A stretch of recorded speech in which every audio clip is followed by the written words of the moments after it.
أعوذ بالله من الشيطان الرجيم بسم الله الرحمن الرحيم كذبت قوم نوح المرسلين إذ قال لهم أخوهم نوح ألا تتقون إني لكم رسول أمين فاتقوا الله وأطيعون وما أسألكم عليه من أجر إن أجري إلا على رب العالمين فاتقوا الله وأطيعون قالوا أنؤمن لك واتبعك الأرذلون قال وما علمي بما كانوا يعملون إن حسابهم إلا على ربي لو تشعرون وما أنا بطارد المؤمنين إن أنا إلا نذير مبين قالوا لئن لم تنته يا نوح لتكونن من المرجومين قال رب إن قومي كذبون فافتح بيني وبينهم فتحا ونجني ومن معي من المؤمنين فأنجيناه ومن معه في الفلك المشحون ثم أغرقنا بعد الباقين إن في ذلك لآية وما كان أكثرهم مؤمنين وإن ربك لهو العزيز الرحيم. صدق الله العظيم. الحمد لله رب العالمين والصلاة والسلام على سيد المرسلين وعلى آله وأصحابه أجمعين أما بعد. سورۃ الشعراء کا یہ چھٹا رکوع ہے جس کی بھی آپ کے سامنے تلاوت کی گئی. 17 آیتوں پر مشتمل اس رکوع کا آغاز ہو رہا ہے آیت نمبر 105 سے، جبکہ اختتام ہو رہا ہے آیت نمبر 122 پر. اور یہ پورا رکوع اور یہ وہ ساری آیتیں جن کی بھی تلاوت کی گئی وہ حضرت نوح علیہ الصلاۃ والتسلیم کے تذکرے پر مشتمل ہے. اس سے پہلے کہ ان آیتوں کی وضاحت کی جائے اور ان آیتوں کی ترجمانی کی جائے، بطور تمہید ایک بات یہ عرض کرنی ہے کہ اس سے پہلے کے رکوع میں حضرت ابراہیم علیہ السلام کا تذکرہ اور اس سے پہلے حضرت موسیٰ علیہ الصلاۃ والتسلیم کا تذکرہ آ چکا ہے. اور سورۃ الشعراء میں اللہ تعالیٰ نے ان نبیوں اور رسولوں کا جو تذکرہ فرمایا وہ تذکرہ اسی سیاق میں ہے، اسی انداز میں ہے کہ یہ اللہ تعالیٰ کے برگزیدہ بندے انسانیت کے سلسلے میں بڑے مخلص، خیر خواہ، بڑی شفقت کرنے والے، بڑے رحم دل، بڑی محبتوں کے ساتھ اور اللہ تعالیٰ کے معاملے میں اخلاص اور بندوں کے معاملے میں خلوص کے ساتھ دعوت دیتے رہتے. لیکن ان نبیوں اور رسولوں کی دعوتوں کا جو ریئیکشن رہا، جو بیشتر رد عمل رہا، وہ بہت ہی سخت رہا، تکلیف دہ رہا. ان نبیوں کی محبت کا جواب نفرتوں سے دیا گیا، ان کی خیر خواہی کا جواب مخالفتوں سے دیا گیا.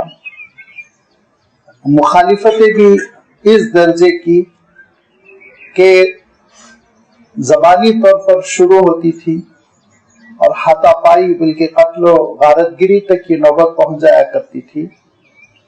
اللہ تعالیٰ ارشاد فرماتا ہے وَمَا يَأْتِيهِم مِّن ذِكْرٍ مِّنَ الرَّحْمَٰنِ مُحْدَثٍ، اے نبی آپ کے ساتھ یہ کوئی نیا معاملہ نہیں ہے، یہ پچھلی امتوں میں بھی ہو چکا ہے، اور پچھلی امتوں کے واقعات میں اللہ تعالیٰ نے سب سے پہلے حضرت موسیٰ علیہ الصلوۃ والتسلیم کا بہت ہی تفصیل کے ساتھ 3 رکوع پر مشتمل ذکر فرمایا کہ ایک تو یہ کہ حضور اکرم صلی اللہ علیہ وسلم ارشاد فرمایا کرتے تھے کہ مجھ سے کہیں زیادہ موسیٰ کو ستایا گیا، تو ایک مشابہت یہ تھی، اور دوسری وہ مشابہت جس کا میں نے تذکرہ کیا کہ حضرت موسیٰ علیہ السلام کی امت سے ہی اس امت مسلمہ نے چارج لیا ہے، اور جو چارج لیتا ہے اس کے سامنے پچھلی اس امت کا، پچھلی اس قوم کا تذکرہ اللہ تعالیٰ نے زیادہ وضاحت کے ساتھ کیا کہ ان کو ہٹایا گیا، معزول کیا گیا، اس کے اسباب یہ ہیں، لہذا ان چیزوں سے، ان جرائم سے، ان حرکتوں سے اب تم بچو۔ یہ وہ حقیقت تھی جس کے لیے حضرت موسیٰ علیہ السلام کا تذکرہ مقدم کر دیا گیا، پہلے کیا گیا، جبکہ تاریخی اعتبار سے حضرت موسیٰ علیہ السلام حضرت ابراہیم علیہ السلام کے بہت بعد میں آئے۔ پھر حضرت ابراہیم علیہ السلام کا اللہ تعالیٰ نے تذکرہ فرمایا، اور حضرت ابراہیم علیہ السلام کے تذکرے کی حکمت یہ ہے کہ حضرت ابراہیم علیہ السلام کی نبوت اور رسالت دراصل بنیاد کا پتھر ہے، اور اسی پر ملت اسلامیہ کی پھر یہ عمارت تعمیر ہوتی ہے۔ قرآن پاک میں بھی اللہ تعالیٰ نے بار بار اس کا اشارہ فرمایا، اور حضور اکرم صلی اللہ علیہ وسلم بھی اس حقیقت کا تذکرہ فرماتے رہتے تھے کہ میں ابراہیم ہی کے دین کی تجدید کے لیے بھیجا گیا ہوں۔ یہ دین ابراہیم ہے، ملت ابیکم ابراہیم ہوا سماکم المسلمین، اللہ تعالیٰ نے ارشاد فرمایا کہ تمہاری ملت ابراہیمی ہے۔ آپ جانتے ہیں حج پورا کا پورا کیا ہے، اسوہ ابراہیم ہے، اور بھی بہت سی چیزیں ہیں جو حضرت ابراہیم علیہ السلام کا اسوہ ہے، ان کو اسلام کی بنیادوں کا درجہ دیا گیا ہے۔ اسی لیے حضرت ابراہیم علیہ السلام کا تذکرہ کرنے کے بعد اب اللہ تعالیٰ حضرت نوح علیہ الصلوۃ والتسلیم کا تذکرہ کر رہا ہے، جو حضرت ابراہیم علیہ السلام سے بہت ہی پیشتر تھے، بہت پہلے کے زمانے کے تھے۔ حضرت نوح علیہ السلام کے سلسلے میں آیا کہ حضرت آدم علیہ السلام کے بعد 10 پشتوں کے بعد تھے۔ پشتوں کا ترجمہ میں قصدن کر رہا ہوں، عربی کا لفظ آیا ہے قرون کا، قرن۔ قرن کے ترجمے 2 کیے جاتے ہیں، ایک صدی جس کو آپ 100 سال کہتے ہیں، جو سنچری ہوتی ہے، اس کے لیے بھی قرن کا لفظ آتا ہے، لیکن قرن کا لفظ نسل کے لیے بھی آتا ہے، پشت کے لیے بھی آتا ہے، اور یہ استعمال بہت معروف ہے۔ اور آپ نے ایک حدیث سنی ہوگی، اللہ کے رسول صلی اللہ علیہ وسلم نے ارشاد فرمایا خیر القرون قرنی ثم الذین یلونہم ثم الذین یلونہم۔ وہاں ترجمہ نسل ہی سے کریں گے، جنریشن، کہ سب سے اچھی نسل اور سب سے اچھی جنریشن میرے زمانے کی ہے، اس کے بعد کی پھر اس سے کمتر ہوں گے، اس کے بعد کے پھر اس سے کمتر ہوں گے۔ جتنا نبوت سے دوری ہوتی جائے گی زمانے کے اعتبار سے، لازمی بات ہے اعمال میں وہ بات نہیں رہ جائے گی۔ تو یہاں ترجمہ آپ جیسے جنریشن سے کر رہے ہیں، ایسی قرنون کا ترجمہ جنریشن سے بھی کیا جاتا ہے۔ اور حضرت عبداللہ ابن عباس نے وضاحت کر دی کہ حضرت آدم علیہ السلام کی 10 پشتوں کے بعد حضرت نوح علیہ السلام تھے۔ حضرت نوح علیہ السلام نے اپنی قوم میں آنکھیں کھولی، اور حضرت نوح علیہ السلام نے اپنی قوم کو بہت سارے گناہوں میں ملوث پایا۔ روایتوں میں آتا ہے کہ حضرت نوح علیہ السلام کا اسم گرامی نوح خود پڑ گیا رونے کی وجہ سے۔ نوحہ آپ جانتے ہیں رونے کو کہتے ہیں، گریہ زاری کو کہتے ہیں۔ تو حضرت نوح علیہ الصلوۃ والتسلیم اپنی قوم کی حالت زار پر بہت افسوس فرمایا کرتے تھے، کڑتے تھے، روتے تھے۔ سارے ہی انبیاء علیہ السلام کی یہی شان ہوا کرتی تھی، لہذا حضرت نوح علیہ السلام کا نام اور لقب بھی پڑ گیا نوح، کثرت سے گریہ کرنے والا۔ واللہ عالم، مفسرین نے لکھا ہے تاریخی طور پر نام کی تحقیق کرنے کی کوشش کی، تو حضرت نوح علیہ السلام نے جب اپنے معاشرے میں آنکھیں کھولی تو روایتوں میں آتا ہے کہ کئی سارے گناہوں کے ساتھ ساتھ شراب خوری اور بے حیائی، اس کے ساتھ ساتھ جو اہم ترین بات تھی وہ یہ کہ شرک بہت تھا، اور اس شرک کا تذکرہ اللہ تعالیٰ نے سورہ نوح میں تفصیل کے ساتھ فرمایا، ان کے بتوں کے ناموں کا تذکرہ فرمایا، اور وہ بتوں سے کیسے چمٹے ہوئے تھے اس کا تذکرہ فرمایا۔ حضرت نوح علیہ السلام کو اللہ تعالیٰ نے نبوت اور رسالت سے نوازا، اور حکم ہوا کہ سب سے پہلے ان معبودان باطل کے خلاف آواز اٹھائی جائے۔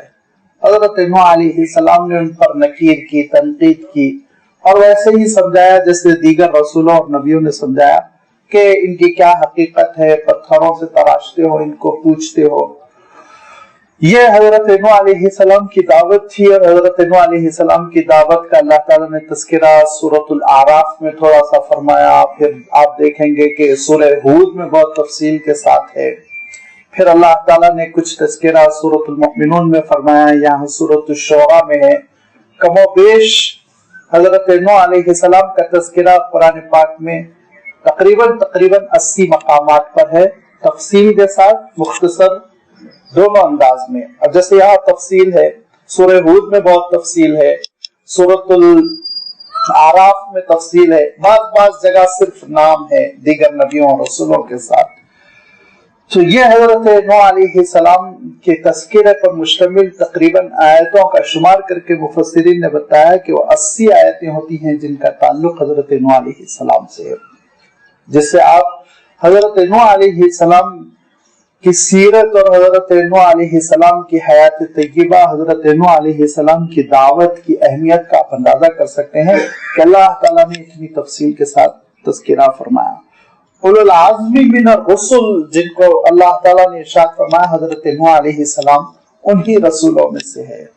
ایک حدیث شریف میں حضور اکرم صلی اللہ علیہ وسلم نے ارشاد فرمایا، وہ حدیث شفاعت کے نام سے مشہور ہے، اس میں آپ صلی اللہ علیہ وسلم ارشاد فرماتے ہیں کہ پہلے رسول تھے جو روئے زمین کی جانب بھیجے گئے، اور اس سے پہلے میں عرض کر چکا ہوں نبی اور رسول میں فرق ہوتا ہے۔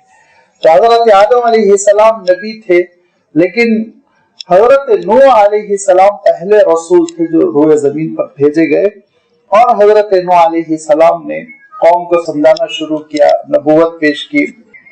اب جب حضرت نوح علیہ السلام نے سمجھایا اور تقریریں فرمانی شروع کر دی، خطابات ہوئے، لوگوں کو بٹھایا، توجہ دلائی، بتایا شرک کتنا بودا نظام ہے، اور بتایا کہ ان جھوٹے خداؤں سے تم کو کیا ملنے والا ہے، تو نتیجہ کیا ہوا؟ کذبت قوم نوح المرسلین، تو حضرت نوح علیہ السلام کی قوم نے جھٹلا دیا، بیشتر لوگوں نے بڑی تعداد میں جھٹلایا۔ لیکن اللہ تعالیٰ نے جو بات ارشاد فرمائی وہ ذرا غور فرمائیے، کذبت قوم نوح المرسلین، جھٹلایا قوم نوح نے رسولوں کو، المرسلین پلورل کا صیغہ ہے، رسول کو نہیں، رسولوں کو، مرسلین، جبکہ حضرت نوح علیہ السلام ایک ہی رسول کو وہ جھٹلا رہے تھے، لیکن اللہ تعالیٰ ارشاد فرما رہا ہے کہ انہوں نے سارے رسولوں کو جھٹلایا۔ کیوں؟ اس کا سبب یہ ہے کہ دین کا مسئلہ یہ ہے کہ کسی ایک رسول کو جھٹلانا سارے رسولوں کو جھٹلانے کے مترادف ہے، اور اسی طرح دین کے کسی ایک حصے کا انکار کر دینا پورے دین کے انکار کر دینے کے برابر ہے۔ مثلا کوئی شخص یہ کہتا ہے میں زکوٰۃ کو فرض نہیں مانتا، باقی ساری چیزیں اللہ علی ہی، یا کوئی شخص یہ کہتے ہیں میں حج کو عبادت نہیں مانتا، باقی پورے اسلام کو مانتا ہوں، آپ اس کے بارے میں کیا کہیں گے؟ وہ مسلمان نہیں ہے، وہ پورے دین کو انکار کر رہا ہے۔ ایک جز کا انکار کر دینا پوری عمارت کا انکار کر دینا ہے، پورے نظام کا انکار کر دینا ہے۔ لہذا یہ میں اس لیے کہہ رہا ہوں کہ بسا اوقات بعض لوگ بعض چیزوں کا انکار کرتے ہیں اور ہم ان کے سلسلے میں متردد رہتے ہیں کہ ایک ہی چیز کے سلسلے میں تو وہ تبصرہ کر رہے ہیں، نہیں، ایمان کھوٹا ہے ان کا، ختم ہو گیا ہے ایمان۔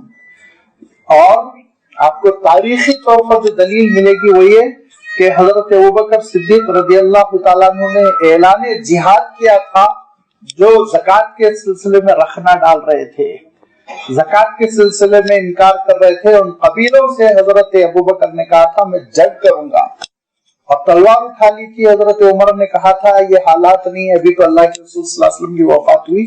حضرت ابوبکر نے فرمایا تھا کیا یہ ہو سکتا ہے کہ دین گھٹتا چلا جائے میں زندہ رہوں؟ یہ میں گوارا نہیں کروں گا۔ اینقص الدین وانا حی، یہ ہو نہیں سکتا، میں تو لڑوں گا۔ لہذا یہ اس لیے تھا کہ اسلام کے ایک جز کا انکار کر دینا گویا پورے اسلام کا انکار ہے، کسی ایک رسول کا انکار کر دینا سارے رسولوں کا انکار ہے۔ کوئی شخص اگر حضرت عیسیٰ علیہ السلام کی رسالت کا انکار کرے، کوئی شخص حضرت موسیٰ علیہ السلام کی روایت حضرت موسیٰ علیہ السلام کی رسالت کا انکار کرے، تو ہم یہ نہیں کہیں گے کہ وہ تو پچھلے رسول تھے، ان کے انکار کرنے سے کیا ہوتا ہے، نہیں، وہ کافر ہو جائیں گے۔ لہذا اللہ تعالیٰ نے حضرت نوح علیہ السلام کی قوم کے بارے میں ارشاد فرمایا کذبت قوم نوح المرسلین، کہ قوم نوح نے سارے رسولوں کو جھٹلایا جبکہ حضرت نوح کو جھٹلایا۔ حضرت نوح علیہ السلام کا جھٹلانا ایک نبی اور رسول کا جھٹلانا نہیں تھا، سارے نبیوں اور رسولوں کے نظام کا جھٹلا دینا تھا۔ اللہ تعالیٰ نے جو رسالت کا نظام اختیار فرمایا بندوں کی ہدایت کے لیے، گویا اس بندوں کی ہدایت کے نظام کا انکار تھا۔ اس قال لهم اخوهم نوح الا تتقون، جبکہ حضرت نوح علیہ السلام نے ان سے کہا تھا کہ کیا تم تقوی اختیار نہیں کرو گے؟ کس سے تقوی؟ لازمی بات ہے، سب سے پہلی چیز تقوی میں یہ ہے کہ انسان شرک سے بیزار ہو جائے، شرک سے بری ہو جائے۔ لہذا تقوی کی بنیاد ہی توحید پر ہے۔ حضرت نوح علیہ السلام نے یہ ارشاد فرمایا کہ شرک بھی چھوڑو، بے حیائی بھی چھوڑو، شراب پینا چھوڑو، جھگڑے چھوڑو، اور فرمایا انی لکم رسول امین، میں تمہارے لیے بہت ہی امانت دار رسول ہوں۔ حضرت نوح علیہ السلام کی دنیاوی امانت داری سے وہ لوگ واقف تھے، اب اخروی امانت داری اس سے واقف کراتے ہوئے حضرت نوح علیہ السلام فرماتے انی لکم رسول امین، میں بڑا دیانتدار رسول، جو اللہ تعالیٰ مجھ پر وحی بھیجتا ہے وہ تم کو میں پہنچاتا ہوں، کمی و بیشی نہیں کرتا ہوں، یہ میری ذمہ داری ہے، لہذا میری بات سنو تم۔ فاتقوا اللہ واطیعون، اہم ترین مطالبہ یہی ہے اللہ کا تقوی اختیار کرو اور میری اطاعت کرو۔ یہ دو چیزیں ہیں، اگر بندے کے اندر اللہ تعالیٰ کا تقوی آ جائے اور رسول کی اطاعت آ جائے تو پھر اس کو کوئی خوف و خطرہ نہیں ہے، پھر وہ آخرت کی اس منزل کی طرف چل رہا ہے جہاں کامیابی ہی کامیابی ہے۔ اللہ تعالیٰ کا تقوی کیا ہے؟ جیسے کہ میں نے عرض کیا اور اس سے پہلے بھی میں وضاحت کر چکا ہوں، اور پھر میں وضاحت کروں گا کیونکہ یہ قرآن پاک کی بہت اہم اصطلاح ہے، بکثرت یہ لفظ آیا ہے، اس لفظ کو بہت اچھی طرح سمجھنا چاہیے۔ تقوی میں عرض کرتا رہتا ہوں، اس کا روٹ ورڈ ہے واو قاف یا۔ یہ عربی بڑی خوبصورت زبان ہے، اور جیسے آپ کیا کرتے ہیں کہ کوئی پودا نظر آیا، آپ کو شبہ ہو گیا یہ پودا کس چیز کا ہے، آیا آم کا ہے یا بیر کا ہے، یہ جنگلی درخت تو نہیں ہے، یا پھر یہ کوئی پھلدار درخت بننے والا ہے، تو آپ کیا کر تجربہ کار آدمی ایک اس کا پتا توڑتا ہے کولا سا، اور اس کو انگلی میں رگڑتا ہے، اور انگلیوں میں رگڑنے کے بعد اس کی خوشبو سن کے کہتا ہے یہ آم کا ہے۔ اب آپ دیکھیں گے تجربہ کار آدمی کی یہ رائے 100% صحیح ہوتی ہے، وہ خوشبو سن کے بتا دیتا ہے کہ یہ درخت نیم کا ہے، یہ درخت کسی اور چیز کا ہے۔ ایسے ہی عربی کے الفاظ ہے، جو ماہر ہوتا ہے وہ لفظ کو اپنی انگلیوں میں لے کر دیکھتا ہے، دیکھنے کے بعد کہتا ہے کہ یہ دراصل فلاں درخت کا پتا ہے، یہ اس کی جڑ فلاں ہے۔ فاتقوا اللہ، آپ بظاہر اس میں محسوس کریں گے کہ فا ہے، الف ہے، تا ہے، قاف ہے، واو ہے، اور اگر آپ عربک ڈکشنری میں جا کر فا میں اس لفظ کو تلاش کریں گے، الف میں اس لفظ کو تلاش کریں گے، تا میں اس لفظ کو تلاش کریں گے، زندگی میں نہیں ملے گا۔ یہ ملے گا کہاں؟ واو قاف یا میں۔ آپ کو واو میں جانا پڑے گا، واو کے بعد جب قاف آئے گا واو کے ساتھ تو پھر اس کے بعد سے آپ دیکھیں گے کہ یا آئے گا تیسرے مرحلے میں وقع، اور وقع یقی کے معنی جب آپ دیکھیں گے تو اس کے معنی ہوتے ہیں بچنا، کسی بھی چیز سے بچنا۔ لہذا اللہ تعالیٰ نے اسی روٹ ورڈ کو استعمال کرتے ہوئے ارشاد فرمایا کہ یا ایھا الذین آمنوا قوا انفسکم واہلیکم نارا، اے ایمان والو بچاؤ اپنے آپ کو بھی، اپنے خاندان والوں کو بھی جہنم کی آگ سے۔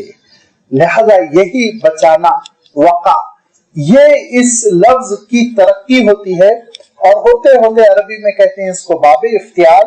یہ باب افتعال میں جب داخل ہو جاتا ہے تو اس کا ترجمہ میں کرتا ہوں کبھی کبھی سیلف ڈیفنس کا مفہوم ہو جاتا ہے، اپنے آپ کو بچانا، حفاظت خود اختیاری جس کو کہتے ہیں، اپنی حفاظت کرنا.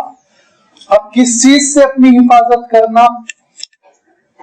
اپنی حفاظت کرنا اللہ تعالیٰ کے غضب سے، اپنے آپ کو بچانا اللہ تعالیٰ کے عذاب سے، اپنے آپ کو بچانا بے برکتی سے، اپنے آپ کو بچانا اللہ تعالیٰ کے غصے سے. کیسے بچائے گا ایک بندہ اپنے آپ کو اللہ تعالیٰ کے غضب سے؟ اللہ تعالیٰ کی نافرمانی سے جب ایک بندہ بچے گا تو ایٹومیٹیکلی وہ اللہ کے غضب سے اپنے آپ کو بچا رہا ہے. اللہ تعالیٰ کی نافرمانی کس کو کہتے ہیں؟ معصیتوں کو کہتے ہیں. اور آسان اصطلاح میں اللہ تعالیٰ کی نافرمانی کس کو کہتے ہیں؟ محرمات، جن کو حرام قرار دیا گیا ہے. حرام چیزوں سے بچنا، اللہ کی نافرمانی سے بچنا، اللہ کی نافرمانی سے بچنا اپنے آپ کو عذاب سے بچا لینا ہے. یہ ہے تقوی. تقوی کا جو مفہوم ہے یہ ہے، عام طور پر تقوی کے لفظ کے معنی کیا سمجھتے ہیں؟ روحانیت اختیار کر لینا، کسی خانقاہ میں جا کر بیٹھ جانا نہیں.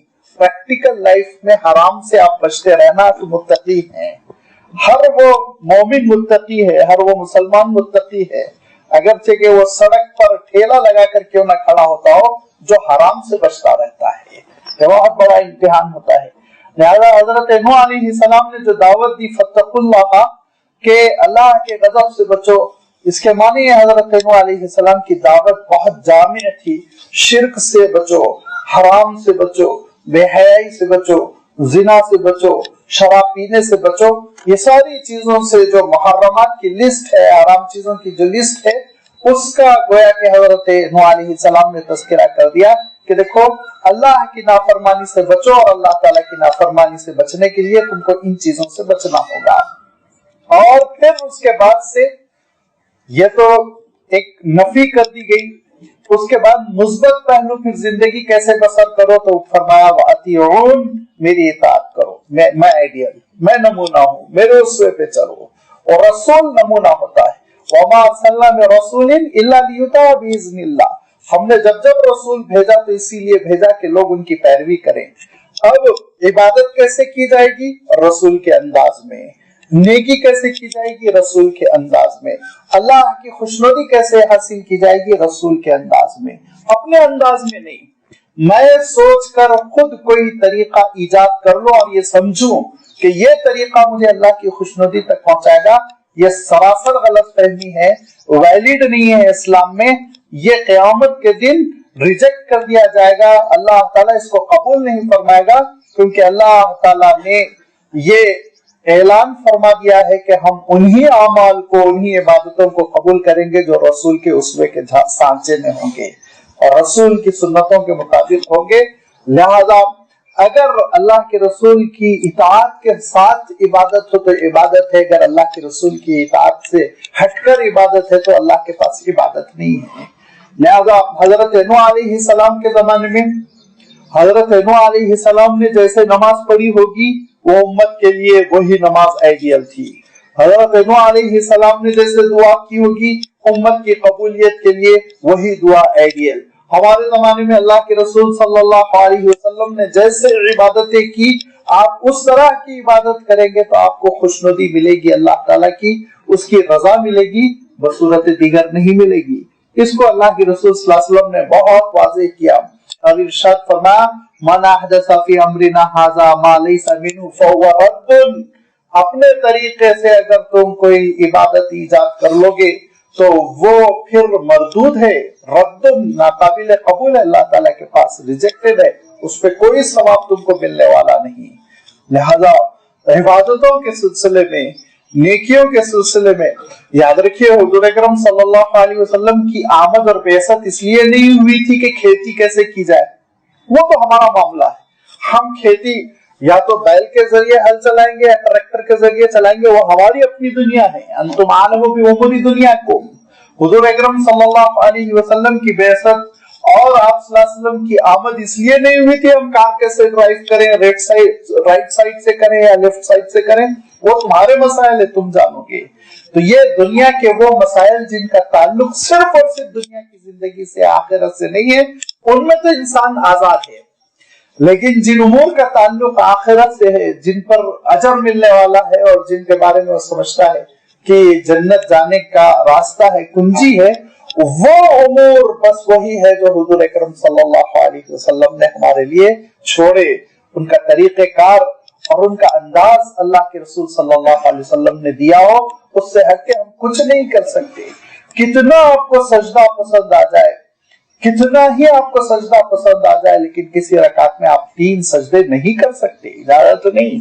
تو لازمی بات ہے سجدہ جیسی وہ عبادت جس کے بارے میں حضور اکرم صلی اللہ علیہ وسلم ارشاد فرماتے ہیں سب سے زیادہ اللہ سے قربت بندے کو سجدے میں نصیب ہوتی، تو وہ اس میں آپ اضافہ نہیں کر سکتے، تو اور کسی چیز میں کیسے اضافہ؟ روزے میں آپ کو مزہ آ رہا ہے، بہت اچھا روزہ ہے، اللہ تعالیٰ کے لیے میں نے روزہ رکھا، لہذا میں اب وقت عشاء افطار کروں گا، اپنے روزے کو میں لمبا کر دوں گا، وقت عشاء میں افطار کروں گا۔ بتائیے وہ روزہ قابل قبول؟ حضور اکرم صلی اللہ علیہ وسلم نے ارشاد فرمایا وہ یہودیوں کا روزہ ہے، فرمایا جو دیر سے افطار کرتے وہ یہودیوں کا روزہ ہے۔ بس ہو گیا غروب، آفتاب مغرب کا وقت ہو گیا، آپ افطار کر لیجئے، ورنہ کراہیت پیدا ہوتی چلی جائے گی۔ کیوں؟ یہ اللہ کے رسول کا معمول ہے۔ اللہ کے رسول نے عبادت کو جس نقشے پر کیا، جس انداز میں کیا، ویسے بندے کو کرنا چاہیے۔ یہی مطالبہ حضرت نوح علیہ السلام نے بھی اپنی قوم سے کیا، فاتقوا اللہ واطیعون۔ اس لیے تھوڑی سی زیادہ میں نے وضاحت کر دی کہ پھر حضرت نوح علیہ السلام تھوڑی دیر بعد پھر اسی کی وضاحت کریں گے، مکرر یہی بات ارشاد فرمائیں گے۔ فرمایا وما اسألکم علیہ من اجر، اپنی اس دعوتی کوشش پہ میں تم سے کوئی معاوضہ نہیں مانگ رہا ہوں، کوئی مجھے چندہ نہیں لینا ہے، مجھے کوئی مزدوری نہیں لینی ہے، مجھے کوئی تم سے کوئی رقمی معاملہ نہیں کرنا ہے، بس یہ میں سمجھا رہا ہوں۔ اور انبیاء علیہ الصلوۃ والتسلیم پھر اتنی احتیاط فرماتے کہ پھر کوئی ایسی چیز وہ نہیں لیتے جس سے لوگوں کو یہ شبہ ہو جائے کہ یہ گویا معاوضہ ہے۔ اور اسی لیے حضور اکرم صلی اللہ علیہ وسلم نہ صرف یہ کہ خود اپنی زندگی میں صدقات نہیں لیتے تھے، بلکہ اعلان فرما دیا تھا کہ سادات بنی ہاشم کو، میرے خاندان پر کو، ہاشم کے خاندان کو تم زکات بھی نہ دو، تاکہ لوگوں کو شبہ بھی نہ ہو۔ پیسوں کا رخ اپنے خاندان کی طرف موڑنے کے لیے انہوں نے اسلام پیش کیا، نعوذ باللہ، اس شبہ سے بھی لوگ بالا تر رہے۔ اتنی احتیاط اللہ کے رسول صلی اللہ علیہ وسلم نے فرمائی۔ سارے رسولوں کا یہی طریقہ کار رہا کہ کوئی ایسی چیز وہ نہیں لیتے تھے جس سے معاوضے کا شبہ ہو جائے، بلکہ بالکل الٹا ہوتا تھا، وہ اور دیتے تھے اپنی امت کو۔ لہذا فرمایا وما اسألکم علیہ من اجر، اے میری قوم کے لوگوں میں تم سے کوئی کسی قسم کے معاوضے کا سوال نہیں کرتا ہوں، ان اجریہ الا علی رب العالمین، میرا پورا کا پورا معاوضہ، میری اجرت، میرا اجر وہ اللہ تعالیٰ کے ذمہ ہے جو ساری کائنات کا مالک ہے، ساری کائنات کا رب ہے۔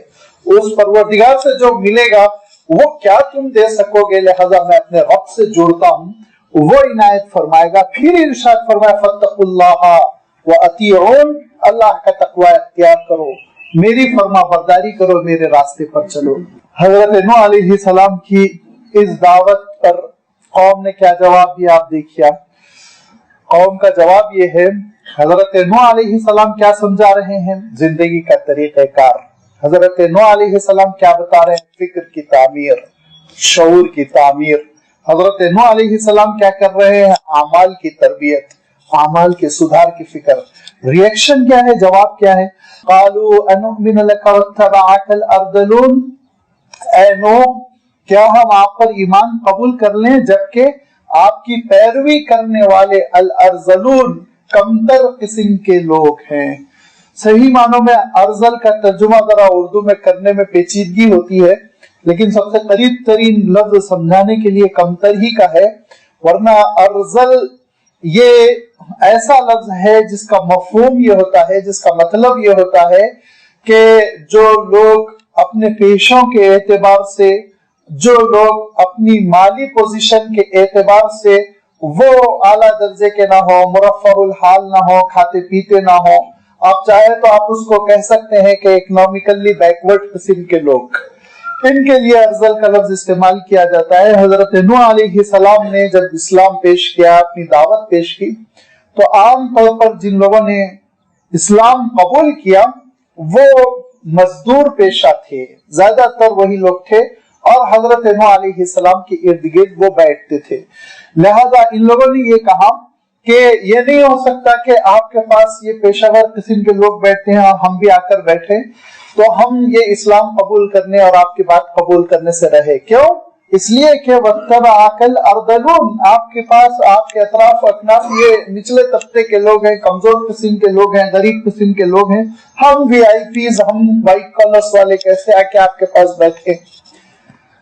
قال وما علمی بما كانوا يعملون، وہ کیا کرتے ہیں ذرا اس سے کوئی لینا دینا نہیں۔ حضرت نوح علیہ السلام نے فرمایا وما علمی، نہیں ہے میرا کوئی علم، نہیں ہے میرا کوئی سروکار، بما كانوا يعملون، وہ کیا کرتے ہیں، وہ کارپینٹر ہوں گے، وہ لیبر ہوں گے، اور وہ صفائی کرنے والے ہوں گے، ان سے میرا کوئی لینا دینا نہیں ہے، میں تو یہ دیکھتا ہوں ایمان والے ہیں کہ نہیں ہے۔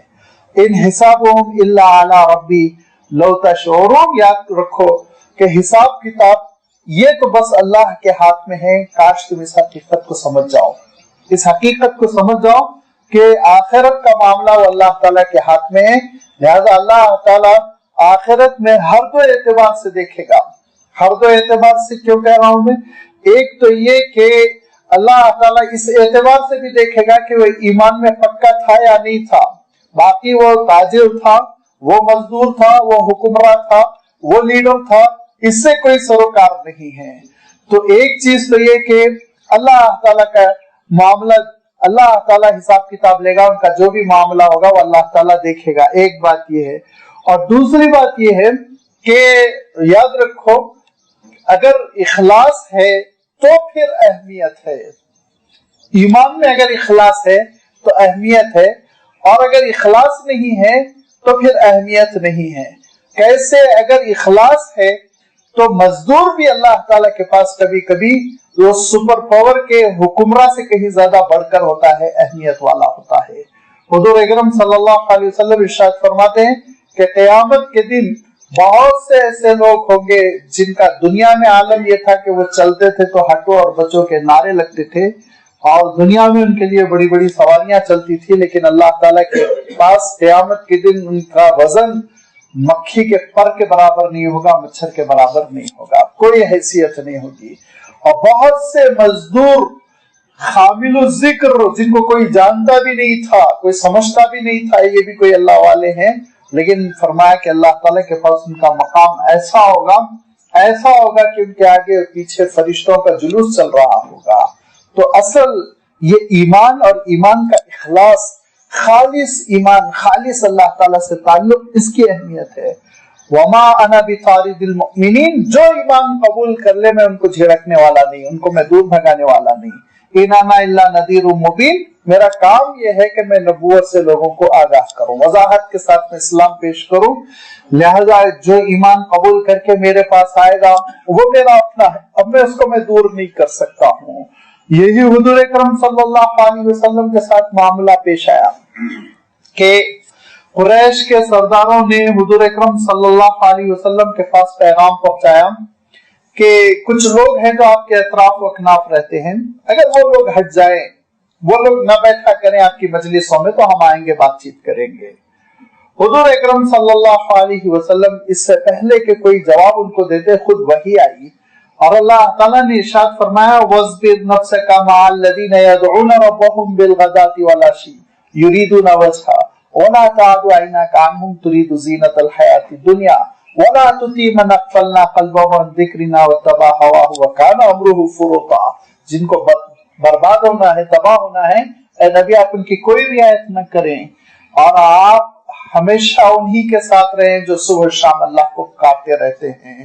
تو حضور اکرم صلی اللہ علیہ وسلم نے فخر کیا اپنے ان صحابہ پر، اور حضور اکرم صلی اللہ علیہ وسلم نے ان کی پیٹیں تھپ تھپائی اور کہا یہ وہ لوگ ہیں جن کے بارے میں اللہ تعالیٰ مجھ سے کہتا ہے کہ میں ان کے پاس بیٹھا کروں، ان کے ساتھ رہا کروں۔ کون تھے؟ حضرت عبداللہ ابن مسعود، حضرت بلال، حضرت سہیب، حضرت عمار، 6 صحابہ تھے بتاتے ہیں جو مکہ مکرمہ میں انہوں نے ابتدا میں اسلام قبول کیا تھا۔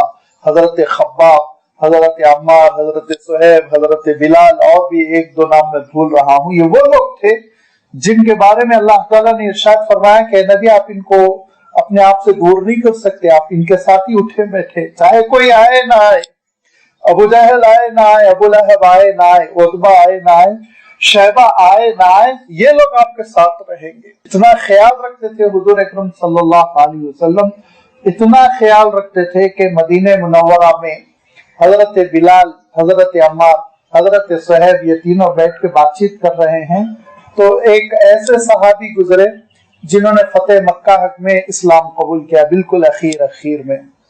بہرحال انہوں نے اسلام قبول کر لیا تھا. تو یہ قریب سے جب وہ صحابی گزرے تو ان تینوں نے بات چیت کرتے ہوئے ایک جملہ کہا کہ اللہ کی تلواروں نے صحیح وقت پر کام نہیں کیا ورنہ یہ صاحب زندہ نہیں رہتے. ایک جملہ آپس میں ان لوگوں نے کہہ لیا. تو حضرت ابوبکر صدیق رضی اللہ تعالیٰ عنہ نے سرزنش کی، کہا تم کو یہ بات نہیں کہنی چاہیے تھی، اب انہوں نے اسلام قبول کر لیا. وہ بڑے سرداروں میں سے تھے، بڑے حضور اکرم صلی اللہ علیہ وسلم کے مخالفین میں سے تھے.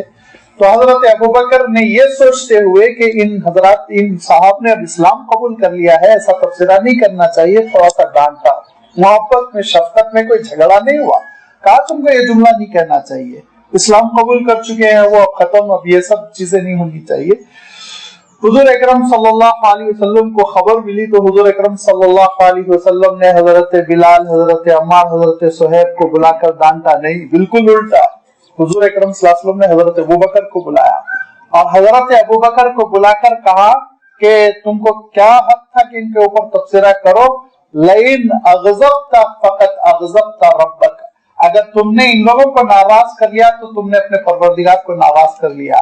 تو حضرت ابوبکر لوٹ کر آئے اور حضرت بلال کے ساتھیوں کو پکڑ لیا اور کہا کہ مجھے معاف کرو، پہلے تو میں بات کروں. تو کہا بھئی ہم نے معاف کر دیا، کیا مسئلہ ہوا؟ تو کہا میں نے وہ جو جملہ کہا اس کو اللہ کے رسول صلی اللہ علیہ وسلم نے پسند نہیں فرمایا، تم لوگ مجھے معاف کر دو. باضابطہ معافی مانگی اور ان لوگوں نے کہا نہیں بھائی ہم تو کوئی ایسی بات نہیں، دل میں کوئی بات نہیں رکھی تھی، آپ بالکل مطمئن رہیے، ہمارا دل آپ کے سلسلے میں صاف ہے. یہ وہ مقام ان صحابہ کو ملا. کیوں؟ ابتدائی دور میں ان لوگوں نے اسلام قبول کیا، اگرچہ کے غلام تھے، اگرچہ کے بہت کمزور قسم کے لوگ تھے، لیکن اسلام میں تو سبقت لے جانے والے تھے. جہاں حضرت ابوبکر صدیق رضی اللہ تعالیٰ عنہ نے اسلام قبول کیا تھا، جہاں حضرت عثمان رضی اللہ تعالیٰ عنہ نے اسلام قبول کیا تھا، جہاں حضرت عبد الرحمن ابن عوف نے اسلام قبول کیا تھا، بالکل شروع میں وہیں پر یہ لوگ بھی تھے اسلام قبول کرنے والے. اور پھر ایسی آزمائشوں سے گزرے، چاہے حضرت بلال، کتنے آپ نے واقعات سنے ہوں گے، حضرت صہیب، وہی حضرت صہیب جو لٹ کر مکہ مکرمہ سے خالی ہاتھ مدینہ منورہ پہنچے تو حضور اکرم صلی اللہ علیہ وسلم نے دوڑ کے گلے لگا کر کہا تمہاری تجارت کامیاب ہے، تمہاری تجارت کامیاب ہے، کیونکہ وحی آ چکی تھی. اللہ تعالیٰ نے ارشاد فرمایا تھا کہ بڑی قربانیوں کے بعد یہ مدینہ منورہ حاضر ہو گئے ہیں.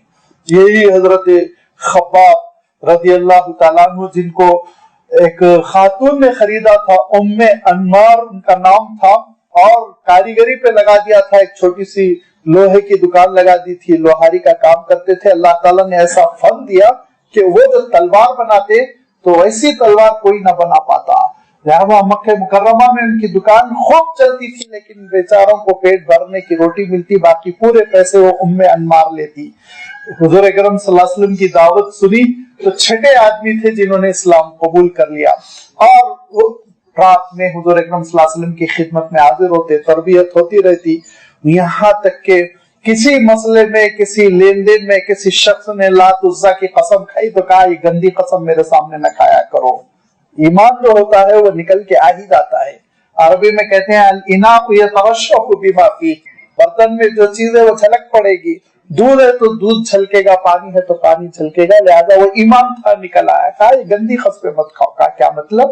فوراً انہوں نے جا کر لگائی بجائی کر دی کہ وہ تمہارا جو غلام ہے جو لوہار کا کام کرتا ہے وہ تو بیزار دکھ رہا، وہ تو بنی ہاشم کے نبی پر لگتا ہے ایمان قبول کر لیا. اب اس نے تحقیق کی تو کہا کہ ہاں ٹھیک ہے، میں تو مسلمان ہو چکا ہوں، ایک زمانے سے میں اسلام قبول کر چکا ہوں. اس کے بعد سے وہ اتنا ستاتی کسی آگ میں جس میں کہ لوہا تپایا جاتا تھا اور لوہے کو پیٹا جاتا تھا، تو آپ جانتے ہیں سلاخیں بالکل لال ہو جاتی ہیں تب تپایا، ویسی لال سلاخ لے کر ان کے سر پر وہ جھلسایا کرتی تھی، جلایا کرتی تھی، تڑپ جاتے تھے حضرت خباب، یہاں تک کہ حضرت خباب ایک مرتبہ اسی عالم میں تھے، ان کے سر کو وہ داغ رہی تھی اور وہ تڑپ رہے تھے، حضور اکرم صلی اللہ علیہ وسلم کا گزر ہوا تو حضور اکرم صلی اللہ علیہ وسلم نے کہا کہ تو یہ حرکت نہ کر، اس طرح کی اذیت نہ پہنچا، تو اس نے کہا آپ اپنی راہ لیں۔ حضور اکرم صلی اللہ علیہ وسلم نے کہا اللہ تجھ پر بھی ایسا ہی عذاب مسلط کرے گا۔ سب ہجرت کر گئے، حضرت خباب کو چھوڑا ہی نہیں، اور غلام تھے اس زمانے میں، جو غلامی کا نظام تھا اس کو آپ اپنے ذہنوں میں تازہ کر لیں، تو حضرت خباب رضی اللہ تعالیٰ عنہ سسک رہے مکہ مکرمہ میں، دھیرے دھیرے سارے مسلمان جا چکے ہیں، لیکن یہ اللہ کی شان ہے، یہ جس کو میں عام طور پہ ایک لفظ استعمال کرتا ہوں، خدائی منصوبہ بندی، کہ اچانک اس بڑی بی کے سر میں درد شروع ہوا، شدید درد۔ اب جو ماہر حکیم تھا اس زمانے کا وہ آنے کے بعد کہا کہ ان کا ایک ہی علاج ہے کہ لوہے کو خوب اچھی طرح جھلسا کے ان کے سر کو داغا جائے، لہذا حضرت خباب کی خدمت ہو گئی کہ خوب لوہا پکا کے اس کے سر کو جھلسایا کرتے تھے، داغا کرتے تھے، جب داغتے تھے تو کچھ دیر کے لیے سر کا درد کم ہوتا تھا، پھر دوسرے تیسرے دن درد شروع ہوتا، پھر داغتے تھے، لہذا جب تک کہ اللہ تعالیٰ نے خود اس کی سزا اس کے لیے وہ حضرت خباب کے ہاتھوں دلا دی، اس وقت تک حضرت خباب کی ہجرت نہیں ہوئی۔ حضرت خباب اس کے بعد ہجرت کر گئے اور مدینہ منورہ آئے، پھر اس کے بعد سے اللہ تعالیٰ نے بڑی کامیابیاں عنایت فرمائی۔ حضرت عمر رضی اللہ تعالیٰ عنہ کا زمانہ ہے کہ حضرت خباب ضعیف سے ہیں، وہ تشریف لائے تو حضرت عمر اپنی مجلس سے اٹھ گئے، ان کو اپنی جگہ پر بٹھایا، لوگوں نے کان میں کہا امیر المومنین مناسب نہیں ہے، آپ جس جگہ پر بیٹھتے ہیں امیر المومنین کا مقام ہے، وہ کسی کو بھی آپ بٹھا دیتے ہیں، تو حضرت عمر رضی اللہ تعالیٰ عنہ نے حضرت خباب کی پیٹھ پہ سے چادر ہٹائی اور کہا دیکھو، تو وہاں گوشت نہیں تھا، ہڈی تھی، کہا یہ وہ گوشت ہے جو اسلام کے لیے پگھلا ہے، یہ وہ گوشت ہے، ان کو جلایا جاتا تھا اور ان کا گوشت پگھل کے ٹکڑے بن کر گرتا تھا، تو یہ وہ خباب آپ سوچ سکتے ہیں، یہ وہ صحابہ، آپ کسی کی بھی سیرت پڑھ لے، حضرت بلال رضی اللہ تعالیٰ عنہ کی، حضرت صہیب رضی اللہ تعالیٰ عنہ کی، حضرت عمار رضی اللہ تعالیٰ عنہ کی، حضرت خباب رضی اللہ تعالیٰ عنہ کی، کہ انہوں نے اسلام کے لیے جس طرح قربانی دی ہم تصور نہیں کر سکتے، مجھے کہنا نہیں چاہیے لیکن چیزیں یہ افسانوی لگتی ہیں، افسانوی، لیکن وہ حقیقت تھی جو ان صحابہ نے عمل کیا۔ تو لازمی بات ہے کیسے ان کو اللہ کے رسول صلی اللہ علیہ وسلم اپنے آپ سے دور کر سکتے تھے، دور کر ہی نہیں سکتے تھے، لہذا اللہ تعالیٰ نے ارشاد فرمایا وَاصْبِرْ نَفْسَكَ مَعَ الَّذِينَ يَدْعُونَ رَبَّهُمْ، کہ آپ انہی کے ساتھ رہیں، اپنے آپ کو روکے رکھیں انہی کے ساتھ، ادھر ادھر آپ نگاہیں اٹھا کر نہ دیکھیں، یہ وہ اسلام کی جانب سب تک کر جانے والے وہ لوگ ہیں جو اللہ کے چہیتے بندے ہیں۔ یہی عالم حضرت نوح علیہ السلام کی امتیوں کا ہے کہ وہ پیشے کے اعتبار سے کچھ بھی ہوں لیکن جان نچھاور کرتے ہیں حضرت نوح علیہ السلام پر، حضرت نوح کی دعوت پر، لہذا حضرت نوح علیہ السلام نے فرمایا وَمَا أَنَا بِطَارِدِ الْمُؤْمِنِينَ، اہل ایمان کو میں جھڑکی نہیں دے سکتا، دور نہیں کر سکتا، چاہے تم اسلام کے قریب آؤ نہ آؤ، یہ تمہارا امتحان، یہ تمہارا امتحان ہے، تم کو قربانی دینی ہوگی، اور دربار نبوت میں حاضری دینے کے لیے جہاں چپلیں اتاری جاتی ہیں وہیں غرور اتار کر پھینک دینا پڑتا ہے، انانیت کو نکال کر پھینک دینا پڑتا ہے، تب نبیوں کے دربار میں بیٹھنے کے قابل انسان بنتا ہے۔ جہاں انسان کے اندر میپن ہوتا ہے، انانیت ہوتی ہے، غرور ہوتا ہے، اپنے آپ کو تیسمار خاں سمجھتا ہے، اس کو نہ کلام نبوت سمجھ میں آتا ہے نہ کلام الہی سمجھ میں آتا ہے۔ یہ میری اپنی کوئی بات نہیں، اللہ تعالیٰ ارشاد فرماتا ہے سأصرف عن آیاتی الذین یتکبرون فی الارض، میں پھیر دیتا ہوں ان لوگوں کو اپنی آیتوں سے جو تکبر کرتے ہیں، غرور کرتے ہیں، ان کے دلوں کو پھیر دیتا اللہ تعالیٰ، ان کے ذہنوں کو پھیر دیتا ہے، نہیں جا پاتی اللہ تعالیٰ کے کلام کی آیتیں، نہ ان کی دلالتیں، نہ ان کا مفہوم، نہ ان کے معانی۔ اپنے سینے کو جب تکبر سے انسان صاف ستھرا کرتا ہے تب اللہ کے کلام اور اللہ کے کلام کی حکمتیں اس کے سینے میں داخل ہوتی ہیں۔ حضرت نوح علیہ السلام نے اس حقیقت سے ان کو آگاہ کیا اور کہا میرا کام یہ ہے اننا الا نذیر مبین، میں تو بتاتا رہوں گا اسلام، میں تم کو آگاہ کرتا رہوں گا۔ وقت گزرتا چلا گیا، حضرت نوح علیہ السلام سمجھاتے رہے، حضرت نوح علیہ السلام دعوت دیتے رہے، اور حضرت نوح علیہ السلام نے اسلام پیش کرنے کے کسی موقع کو ہاتھ سے جانے نہیں دیا۔ کوئی ان کا فنکشن ہو جاتا چلے جاتے سمجھاتے، کوئی ان کے گھروں میں حادثہ ہوتا سمجھاتے، اور کوئی اجتماعی طور پر ایک مجلس ہوتی اس میں حضرت نوح علیہ السلام جاتے اور سمجھاتے، تنہائی میں کوئی شخص مل جاتا حضرت نوح علیہ السلام سمجھاتے، صبح و شام حضرت نوح علیہ السلام یہ کوشش کرتے رہے۔ لیکن ان کوششوں نے کیا نتیجہ برآمد کیا؟ یہ ایک دو نہیں، اللہ تعالیٰ ارشاد فرماتا ہے 950 سال کی کوششیں تھی کہ اس کا نتیجہ یہ نکلا کہ انکار ہی انکار۔ فرمایا کہ بہت کم لوگوں نے اسلام قبول کیا۔ جو مختلف روایتیں ہیں ان میں جو سب سے بڑا فگر بتانے والی روایت ہے، سب سے بڑا عدد جس روایت میں آتا ہے وہ 80 افراد کا، 80 افراد نے اسلام قبول کیا۔ 80 سے زیادہ لوگوں کی کوئی روایت نہیں آتی، تو آپ اندازہ کیجئے اتنی لمبی کوشش۔ لہذا ایک وقت آیا کہ حضرت نوح علیہ السلام سمجھاتے رہے اور اس کے بعد قوم نے بیزارگی کا مظاہرہ کیا، کرتے کرتے وہ اپنی تباہی کو دعوت دینے والے بن گئے، اور انہوں نے کیا کہا؟ بہت ہی سخت کلامی سے کام لیا۔ قالوا لئن لم تنتہی یا نوح، کہا ان لوگوں نے اے نوح اگر اب تم باز نہ آ گئے، توبہ توبہ کیا کہہ رہے ہیں دیکھیے، لتکونن من المرجومین، تم کو ہم سنسار کر دیں گے، پتھر مار مار کے ہلاک کر دیں گے۔ حضرت نوح علیہ السلام کی بات قبول نہ کی، یہی بہت بڑا جرم تھا، لیکن اب اتنے آگے بڑھ گئے کہ حضرت نوح علیہ السلام سے یہ کہہ رہے ہیں ہم تم کو مرجومین، رجم کے معنی آپ جانتے ہیں، پتھر مارنا، سنسار کرنا، تم کو سنسار کر دیا جائے گا، ہم بستی میں رہنے نہیں دیں گے، پتھر ماریں گے، ہم تم کو پتھر مار مار کے ہلاک کر دیں گے۔ یہ حضرت نوح علیہ السلام کو انہوں نے دھمکی دی۔ اور لازمی بات ہے جب نبیوں کے سلسلے میں قتل پر، رسولوں کے قتل پر جب آمادہ ہو جاتے ہیں تب پھر اللہ تعالیٰ مہلت ختم کر دیتا ہے۔ جب فرعون نے دربار میں یہ اعلان کیا کہ کسی طرح موسیٰ کو زندہ نہ چھوڑا جائے، قتل کر دیا جائے، تو اللہ تعالیٰ نے حضرت موسیٰ علیہ السلام کو ہجرت کا حکم دیا۔ گزشتہ رکوع میں گزر چکا ہے، حضرت موسیٰ علیہ السلام روانہ ہو گئے، فرعون برباد ہو گیا۔